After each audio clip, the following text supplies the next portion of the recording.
Hi, my name is Aimless, and I have a message for you.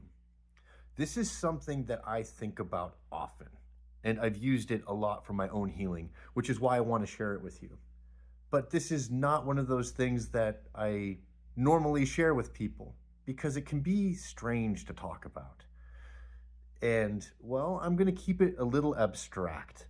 And I hope that helps. And if not, if you've got specific questions about this, get in those comments and let me know. And if you find that this is helpful, give me a like and a subscribe.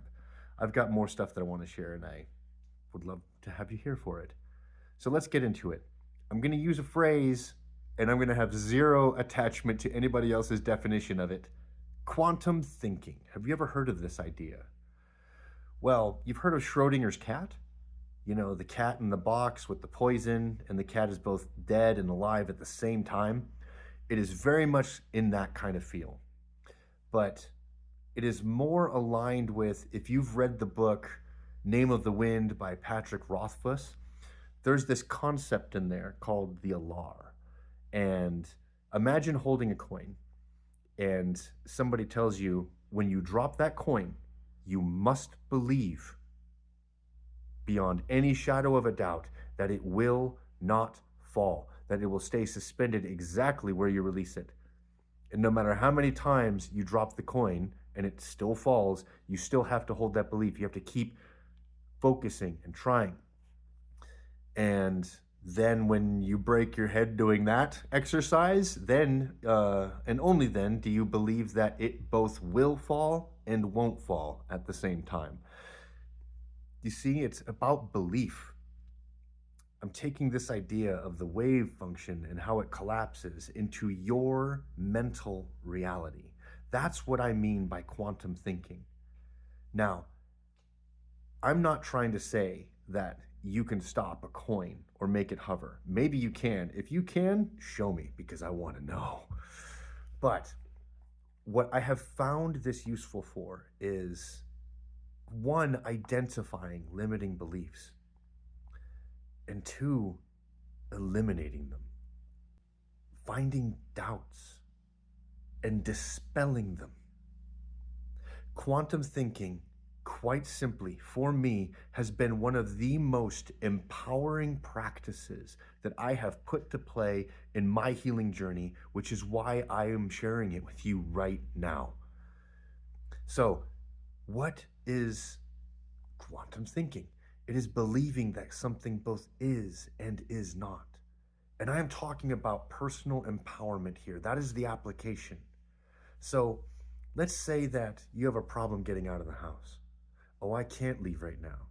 Oh, no, you can. You both can't and you can leave. Both of those are true. But when you start going through the mental exercise of saying, well, you just said I can't. I can't is already one side of is and is not, right? So introduce the other side. When you hear yourself casting doubts upon yourself, when you hear yourself limiting yourself with some limiting belief like, I can't go outside. Oh, yes, you very much can go outside. Unless, of course, there's, a very compelling reason not to. We're trying to keep this within reasonable examples here, right? So there are so many ways that you can use this practice, but it comes down to self-limiting beliefs, doubts. Well, how do you free yourself from those things? I think if you start using this, at least for myself, when I started really using this and I started using journaling to help with it, because sometimes these ideas they're very nebulous. But through journaling, I feel like I look at the world in a brand new way. I may still be choosing to physically take the same actions that I would take if I had not done this practice, if I don't take this idea of accepting the opposite of something as well as its presence. Saying that something both is and is not. You expand this existence, your experiential reality, from a set path into a cloud of probability. where you are at the center of it.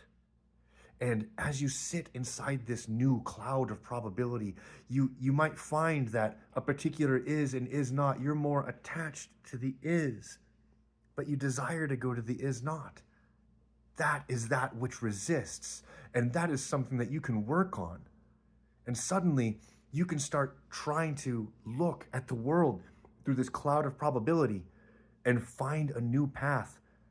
It becomes a guide in which you can start freeing yourselves from the anchors to the past so that you can be free to glide into the future how you choose to step, how you choose to move, how you choose to be without the constraints of these can'ts around you, whether they're from your own programming, which you can cast off with these beliefs, or if there's some other projection.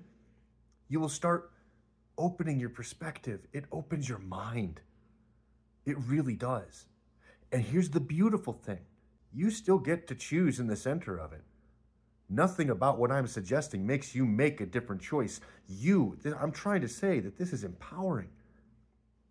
You are still at the center of this, but now you don't feel pulled.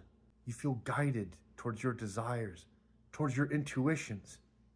You cast off your doubts in meaningful ways. So, how do you think that you could use quantum thinking in your life? How can you expand your experiential reality so that you are walking through a cloud of probability? And what path will you choose?